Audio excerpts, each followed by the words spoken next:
যুবকদের বলছি, আপনি যে ধর্মের হন না কেন, কখনোই ধার্মিক ব্যক্তিদের উস্কানিতে খারাপ পথে পা বাড়াবেন না, মানুষের অন্যায় করবেন না।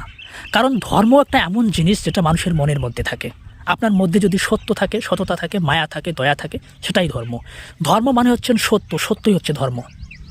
আর আমি এটা বিশ্বাস করি যে প্রত্যেকটি মানুষের সৃষ্টিকর্তা একজনই, কখনোই আলাদা আলাদা সৃষ্টিকর্তা হতে পারে না। এমনটা কখনোই হতে পারে না যে হিন্দুদের সৃষ্টিকর্তা আলাদা, মুসলিমদের আলাদা, জৈনদের আলাদা, বৌদ্ধদের আলাদা, খ্রিস্টানদের আলাদা, ইহুদিদের আলাদা, বা বাদবাকি যতগুলো ধর্ম আছে সবার আলাদা আলাদা মানে সৃষ্টিকর্তা কখনোই হতে পারে না। সো যারা ধর্মকে কেন্দ্র করে উস্কানিমূলক কথা বলে তারা নিজেই ধার্মিক নয়।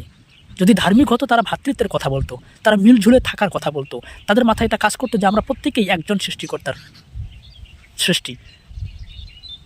ধর্মের উস্কানিতে কখনোই নিজেকে নষ্ট করবেন না, জাস্ট টাকা ইনকাম করার চেষ্টা করুন। ধর্মকে নিয়ে কখনোই বিভেদ তৈরি করবেন না। টাকা ইনকাম করার চেষ্টা করুন, টাকা নিজেকে, নিজের পরিবারকে সুখে রাখুন। আর যে ধর্মের থাকেন না কেন, সেই ধর্মকে একটু মন দিয়ে ভালোবেসে সেই ধর্মের কথাগুলো অনুসরণ করুন, চলুন।